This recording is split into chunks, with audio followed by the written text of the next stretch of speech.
Indonesia ini kamu itu menderita apa? Sehingga kamu kejamnya begitu rupa kepada rakyat. Kamu pernah menderita apa? Kamu pernah miskin apa?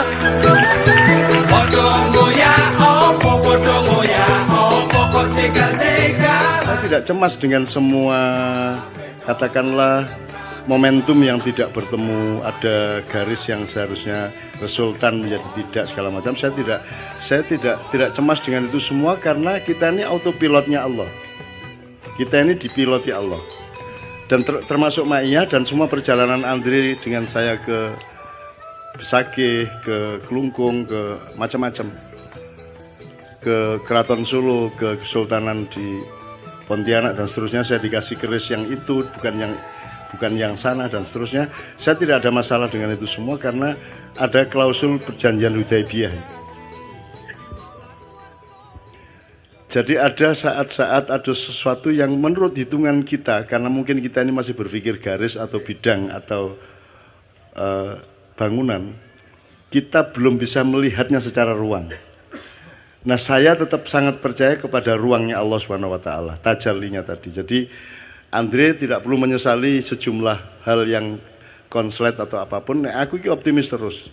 Pokoknya wong kadang-kadang iku justru oleh jodoh mergo motore gembos kok. Nek gak gembos gak kepethuk arek wedok iku marah gitu kan. Jadi sudahlah, hidup itu tenang aja Anda. Makanya nyun sewu saya nambahin sedikit aja Mas Andre. Saya nurusin yang Kanjeng Lokojoyo tadi, Raden Syahid Sunan Kalijogo tadi. Jadi kita harus mengepung sejarah dan masa depan ini dengan semua faktor. Kesadaran mengenai perubahan-perubahan nilainya termasuk konstitusi. Bahkan kesadaran terhadap sebenarnya yang penjajahan itu yang kapan? Penjajahan yang sekarang itu jenis keberapa? Ya, kecanggihannya seperti apa? Jadi misalnya autopilot gini Gus. Anda kasih sabu-sabu 2 kali, 3 kali, besok sudah nggak perlu dipilotin lagi, nyabu sendiri. Nah kita itu di bidang politik, psikologi, budaya itu sudah nggak perlu di remote sama Israel, sama Amerika, sama siapapun, udah hancur-hancur sendiri. Kalau kita tidak menyadari apa yang sedang kita konsumsi. Nah, Anda tahu bahwa Indonesia ini dirusak dengan dividi et impera, ya, itu melalui begitu banyak dimensi. Pendidikan, media, undang-undang, ya, terus, semua, hampir semua, prinsip, cara beragama, ya. Bahkan sekarang mulai ada yang menyebut bukan wahai saudara-saudaraku kaum muslimin wa muslimat, tapi saudara-saudaraku mu'awiyin wa mu'awiyat. Artinya orang-orang Islam yang sekarang ini mendapatkan informasi mengenai Islam itu dari kantor berita Mu'awiyah, yang dimulai sejak Khalifah Abu Bakar umpamanya. Yang ketika itu Abu Sofyan sudah mulai politiking, sudah mulai menyengkuni. Makanya nanti tanggal pertengahan Januari kalau Anda sempat ke Jogja, saya sama teman-teman pendidikan sedang menyiapkan pementasan Sengkuni Harga Mati. Subjudulnya, kalau judulnya Sengkuni 2019. Nanti kapan-kapan saya cerita mengenai Sengkuni ini, Anda pasti kecelek dan semua yang nonton pasti kecelek. Karena Anda pikir itu saya sedang ngomong garis, tidak. Saya tidak ngomong garis, tidak ngomong bidang, tidak ngomong bangunan, tapi ngomong ruang. Sengkuni dalam arti ruang, dan sengkuni itu tidak usah nyari kemana-mana. Anda berkaca sebenarnya ada unsur sengkuni di wajah yang Anda temukan di balik kaca itu. Dan hampir tidak ada yang tidak sengkuni di Indonesia sekarang ini. Tapi sengkuni Indonesia ini sangat rendah derajatnya sebagai manusia, kan penjahat aja ada yang derajatnya tinggi, ada yang rendah Mas. Ini sebagai penjahat Indonesia ini rendah sekali derajatnya. Sudah jahat rendah. Kalau Sengkuni ini nyun sewu nih Pak Muzamil, tidak apa ya. Sengkuni ini kan cuma provokator Mas. Lici, yuwaswisu fisuduri, haulihim gitu ya. Hanya ngipas-ngipasin hati, memprovokasi kan gitu tok. Itu kejahatannya tidak sampai ke terorisme. Tidak sampai ke pengeboman bunuh orang massal kan tidak sampai.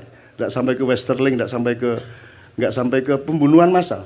Sengkuni itu hanya seorang provokator, hanya seorang yang abal-abal aja. Itu dahsyat, menurut saya sangat tinggi kepribadiannya Sengkuni itu karena melihat sejarahnya Sengkuni. Sengkuni itu singkat kata karena suatu hal seluruh keluarganya, bapak, ibunya dan saudaranya 100 orang dipenjara oleh Prabu Destoroto yang mengawini kakaknya Sengkuni, ya. Dan setiap orang yang dipenjara dari 102 orang itu hanya dikasih sebutir nasi untuk makan sehari. Tidak mungkin mereka bisa bertahan hidup. Sebutir nasi. Meskipun 100 butir nasi kan cuma segini, Mas. Untuk makan satu orang juga tidak kenyang, tidak akan bisa bertahan hidup. Maka singkat kata mereka berdiskusi, bapaknya ambil keputusan dan disetujui bahwa di antara 101 orang ini, 102 seharusnya, tapi yang satu kan jadi permaisurinya raja yang menghukum itu, yang wajahnya ditutup sepanjang hidupnya untuk protes kepada nasibnya dan seterusnya. Diambil keputusan bahwa harus ada yang hidup di antara 101 orang ini. Maka yang 100 orang merelakan untuk dimakan oleh yang satu. Jadi Sengkuni itu bertahun-tahun kerjanya adalah makan saudaranya. Mutilasi, digoreng digoreng sikile sik, dirijine dikletusi, terus mari ngono motone di oseng-oseng. Terus mari ngono jantungnya dirogoh, dicucup kayak jamu. Pokoknya sekian tahun dia di penjara, dia makan adik-adiknya sebanyak 98 orang dan bapak ibunya sebanyak 2 orang. Jadi orang dia menjadi jahat karena dia pernah dipaksa makan untuk regenerasi ini. Ya, untuk regenerasi, untuk kehormatan keluarga, harus hidup. Maka cara satu-satunya untuk hidup adalah makan 98 adiknya. Seperti Sumanto itu. Tapi satu persatu. Mas, Anda pernah membentak ibu Anda? Pernah membentak ayah saya? Pernah membentak ibu? Kalau sampean sekali membentak ibu sampean stres enggak? Bisa enggak tidur tenang Anda? Merasa bersahnya luar biasa, baru membentak ibu.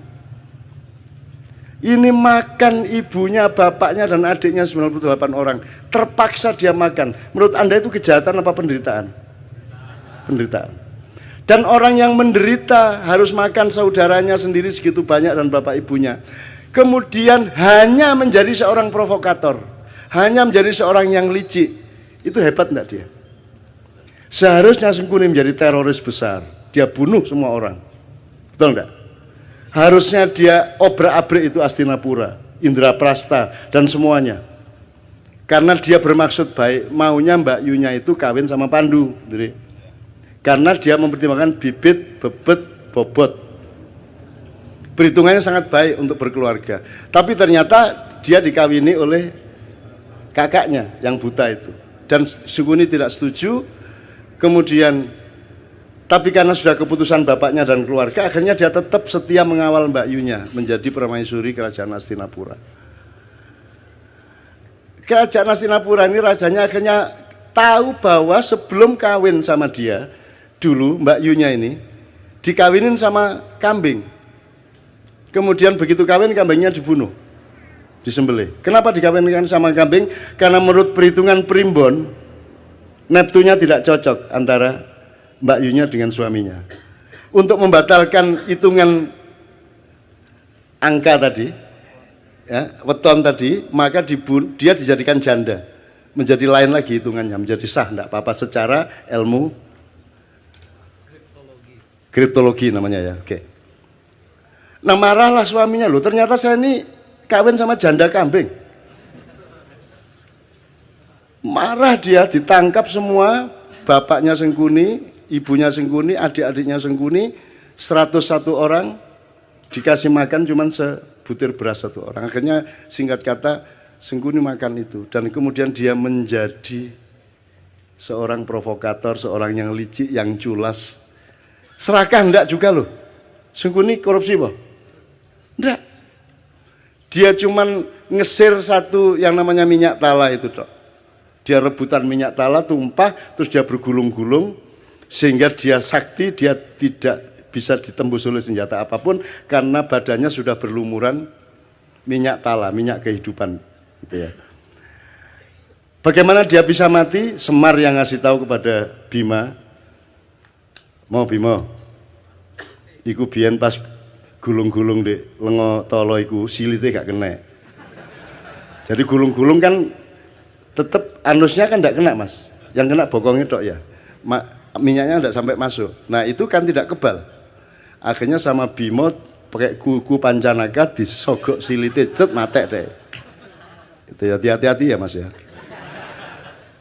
Itu. Nah, teman-teman sekalian, yang pertanyaannya sederhana.